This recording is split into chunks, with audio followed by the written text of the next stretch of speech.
ত্রিপুরার আধুনিক ইতিহাসের মোড় ঘুরিয়ে দিয়েছিল 1945 সালের 27শে ডিসেম্বর প্রতিষ্ঠিত জনশিক্ষা সমিতি। তৎকালীন রাজন্য শাসিত ত্রিপুরায় যখন শিক্ষার সুযোগ ছিল অত্যন্ত সংকীর্ণ এবং সাধারণ মানুষ শোষণের শিকার হচ্ছিলেন, ঠিক তখন দশরথ দেববর্মা, হেমন্ত দেববর্মা ও সুধন্য দেববর্মার মতো 11 জন তেজস্বী যুবক এই সমিতির ভিত্তিপ্রস্তর স্থাপন করেন। তাদের মূল লক্ষ্য ছিল পাহাড়ের দুর্গম জনপদে শিক্ষার আলো পৌঁছে দেওয়া এবং গণতন্ত্রের ভিতকে মজবুত করা। এবছর সেই ঐতিহাসিক আন্দোলনের 81তম বর্ষ উদযাপিত হচ্ছে। সিপিআইএম রাজ্য কার্যালয়ে আয়োজিত কেন্দ্র সংগঠনের জাতীয় পতাকা ও সংগঠনের পতাকা উত্তোলনের মাধ্যমে শহীদদের প্রতি শ্রদ্ধা নিবেদন করেন দলের রাজ্য সম্পাদক জিতেন্দ্র চৌধুরী এবং গণমুক্তি পরিষদের সভাপতি নরেশ জমাতি।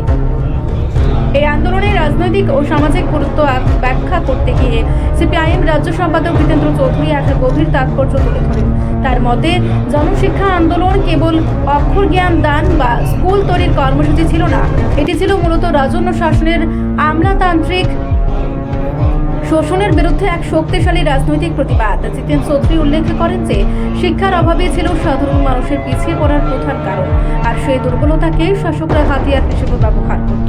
জনশিক্ষা সমিতির মাধ্যমে ত্রিপুরায় প্রথম গণচেতনার স্ফুরণ ঘটে, যা পরবর্তীকালে ভূমি সংস্কার এবং আদিবাসীদের অধিকার আদায়ের লড়াইয়ে পাথেয় হিসেবে কাজ করেছে। তার বক্তব্যে উঠে আসে যে আজকের দিনেও গণতন্ত্র রক্ষা এবং সাম্প্রদায়িক সম্প্রীতি বজায় রাখতে সেই আন্দোলন আদর্শ সমানভাবে প্রাসঙ্গিক। 11ই পৌষ, ইংরাজি 27শে ডিসেম্বর,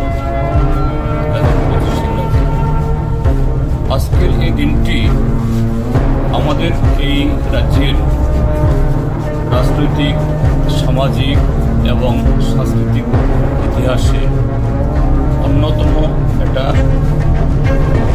খুবই যে বলা যেতে পারে গুরুত্বপূর্ণ দিন। আজকের এই দিনে আজ থেকে 80 বছর আগে এই ত্রিপুরা রাজ্য যখন রাজন্য শাসন অধীনে ছিল, সেদিন ত্রিপুরা রাজ্যের রাজন্য শাসনের 1400 বছরের যে অন্ধকার, এই অন্ধকারের জঠর থেকে বেরিয়ে আসার জন্য কতিপয় যুবক, মাত্র 11 জন, কমরেড দশরথ দেব, জননেতা, রাজ্যের প্রাক্তন মুখ্যমন্ত্রী, তার সহযোগী হেমন্ত দেববর্মা, সুধন্য দেববর্মা এবং একেবারে কুসুমেতে একদম তরুণ সদস্য ডাক্তার নীলমণি দেববর্মা, তাদের নেতৃত্বে আমাদের এই আগরতলা শহরের অধীনে দুর্গা চৌধুরীর পাড়াতে জনশিক্ষা আন্দোলনের সূচনা হয়েছে, যার হাত ধরে এই ত্রিপুরা রাজ্যের পাহাড়ে কন্দম রাজন্য যুগের 1400 বছর যেখানে একটা স্কুল ছিল, সরিয়া পড়ানো বা অক্ষর জ্ঞান আবের সমস্ত সুযোগ বন্ধ ছিল, যদিও আরেক দিক থেকে অত্যন্ত প্রাসাদ নির্মহলের উজ্জ্বল আলো, কিন্তু সে আলো এই অন্ধকার ভেদ করে এই ত্রিপুরা রাজ্যের মধ্যে এই ট্রাইবেল প্রজা, ত্রিপুরের প্রজা বা আজকে যাদেরকে বলা হয় ত্রিপুরাসা, তাদের কাছে পৌঁছতে পারে।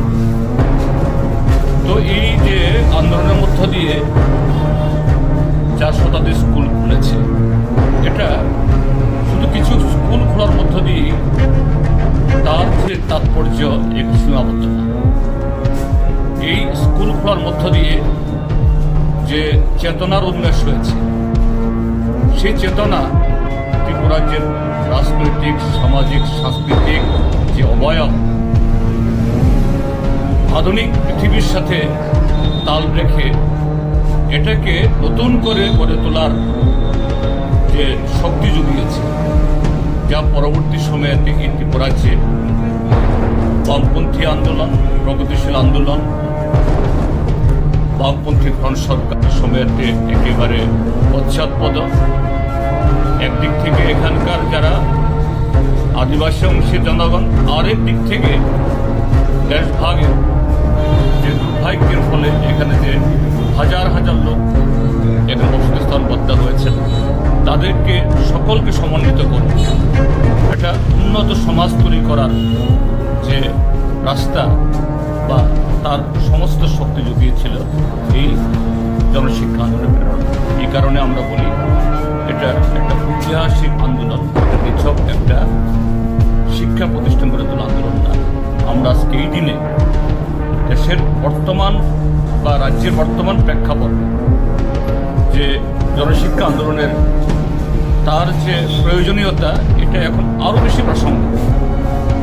আমাদের রাজ্যে এখন যারা শিক্ষা বিরোধী, সংস্কৃতি বিরোধী, সাম্প্রদায়িক সৌহার্দ্য এবং সংহতি বিরোধী, এবং যারা আজকে সারা পৃথিবী যখন রাজতন্ত্র বিলুপ্ত হয়ে গেছে, সেই সময়তে আবার সেই রাজতন্ত্রের নামে জিগির তোলার চেষ্টা করছে, অর্থাৎ আবার মধ্যযুগে ফিরে চেষ্টা করছে, সেই জায়গা এই 2025 ইংরাজিতে আজকে আমরা যে জনশিক্ষা আন্দোলন বা এটাকে আমরা স্মরণ করছি, এটা অন্যতম একটা গুরুত্বপূর্ণ প্রাসঙ্গিকতা বহন করছে।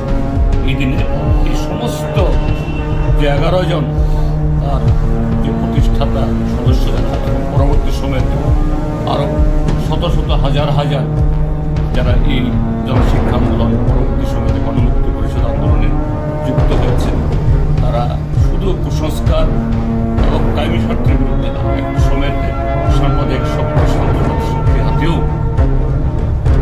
তাদের এই কার্যক্রমকে এগিয়ে নিয়ে যাওয়া করতে হয়েছে। তাদের সকলকে প্রশংসা করছে। জনশিক্ষা আন্দোলন দীর্ঘজীবী। রিপোর্ট সংবাদ প্রতীক্ষা।